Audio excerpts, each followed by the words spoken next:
Անցած գիշեր եւ այսօր Ադրբեջանը զերծ է մնացել դիվերսիոն գործողություններից, սակայն հրադադարի ռեժիմը խախտել է բազմիցս։ Հակառակորդը հրաձգային, այդ թվում խոշոր տրամաչափի զինատեսակներից կրակել է ինչպես հայ-ադրբեջանական սահմանագոտում, այնպես էլ Ղարաբաղ-ադրբեջանական շփման գծի տարբեր հատվածներում։ Օգոստոսի 3-ից 4-ն ընկած ժամանակահատվածում հայ-ադրբեջանական սահմանագծում եւ Ղարաբաղյան հատվածում հակառակորդի կողմից հրադադարի պահպանման ռեժիմը խախտվել է 859 անգամ, որից 830 անգամ Ղարաբաղյան հատվածում։ Տարբեր տրամաչափի հրաձգային զինատեսակներից հայ դիրքապահների ուղղությամբ արձակվել է ընդհանուր առմամբ 11499 կրակոց։ Հայկական կողմից պատասխան կրակ է բացվել 29 անգամ, որից 12 անգամ Ղարաբաղյան հատվածում։ Հայկական կողմից հակառակորդի ուղղությամբ արձակվել է 3616 կրակոց։ Բաքվի նման գործողությունների պատճառը անհաջողությունն է բանակցային գործընթացում, անդրադառնալով վերջին օրերի դիվերսիոն գործողություններին, հայտարարում է Արցախի պաշտպանության նախարարը։ Ոտնձգությունների պաշտպանության բանակի առաջապատстоրաբաժանումները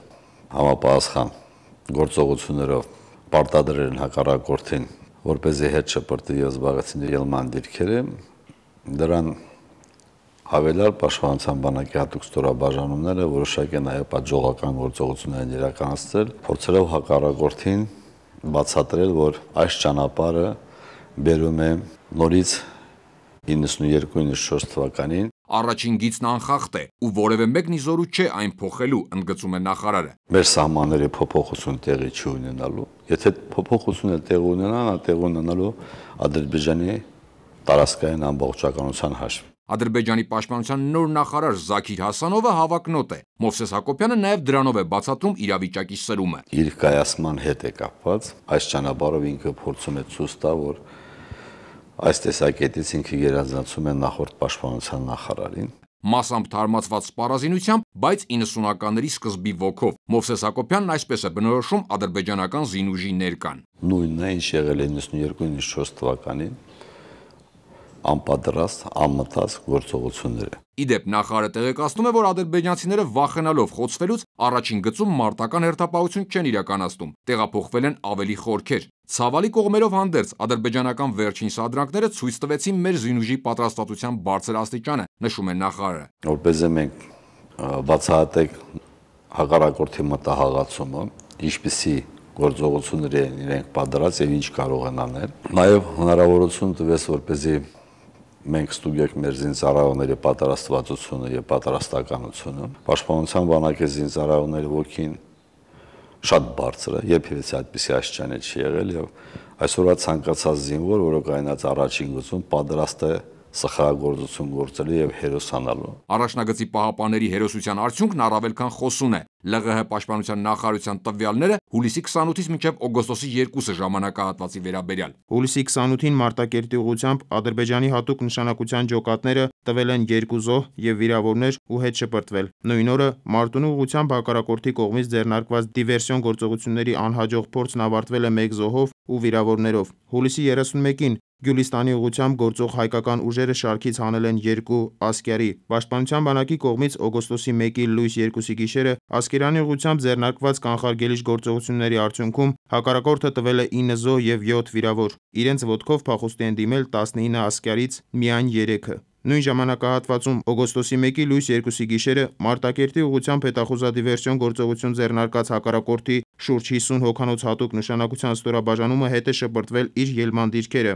տալով 6 զոհ եւ 7 վիրավոր։ Տակավին նույն օրը Մարտունու ուղղությամբ ձեռնարկված կանխարգելիչ գործողության արդյունքում Պաշտպանության բանակի անձնակազմը շարքից հանել է 3 ասկյար, 4-ին վիրավորել։ Օգոստոսի 2-ին Ասկերանի ուղղությամբ ձեռնարկված դիվերսիոն գործողության արդյունքում Ադրբեջանը տվել է 1 զոհ եւ վիրավորներ ու հետ շպրտվել։ Ընդհանուր առմամբ ադրբեջանական բանակը հուլիսի 28-ից օգոստոսի 2-ն ընկած ժամանակահատվածում հակամարտ զորքերի շփման գծի տարբեր հատվածներում տվել է առնվազն 25 զոհ եւ 30-ից ավել վիրավորներ։ Նույն ժամանակահատվածում Արցախի պաշտպանության բանակի կորուստների թիվը կազմել է 5 զոհ եւ 7 վիրավոր։ Հայաստանը թշնամուն լռեցնելու ուժ ունի, օրերս լրագրողների հարցինի պատասխան ասել էր վարչապետ Հովիկ Աբրահամյանը, միաժամանակ հորդորելով Ադրբեջանին թոթափել լարվածությունը։ Յուրաքանչյուր նման ոտնձգության տալու են պատասխան համարժեք եւ մի քանի անգամ ավել։ Մենք ունենք այդ հնարավորությունը, այդ ռեսուրսը, այդ ուժը։ Մենք ոչ թե վախենում ենք պատերազմից, մենք պատրաստ ենք մեր հողը ջուրերը, ուրեմն պաշտպանելու ուղղակի 21-րդ դարում պատերազմում խնդիր լուծելը դա խելամիտ որոշում չեմ համարում, նույն Ադրբեջանի նախագահի իշխանությունների մոտեցումները բայց մենք նաև պարտավոր ենք մեզ պարտադրված պատերազմ ընդունել եւ հաղթել։ Աստված տա նավթադոլարներից բացի մի քիչ հավաքեն եւ ողջամիտ որոշում ներկայացնեն։ Եվ մի խոսք եմ ասել ժամանակին, երբ որ մարդու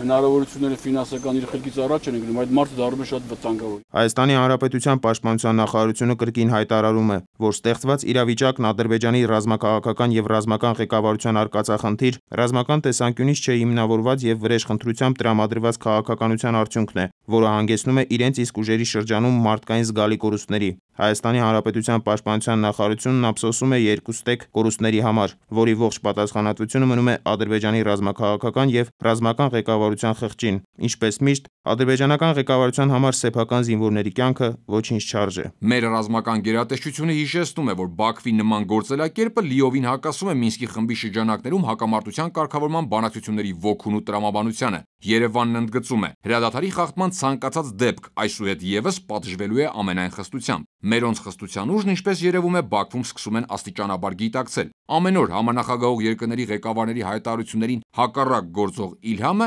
շնորհավորելով Բարակ Օբամային ծննդյան օրվա առթիվ, ասում է, որ իրենք մեծ հույսեր են կապում Միացյալ Նահանգների որպես համանախագահողի հետ միջազգային իրավունքի նորմերի հիման վրա հակամարտության խաղաղ կարգավորման գործում։ Այս դեպքում մեկնաբանություններն ավելորդ են։ Արկադի Գրիգորյան, ժամը լրատվական։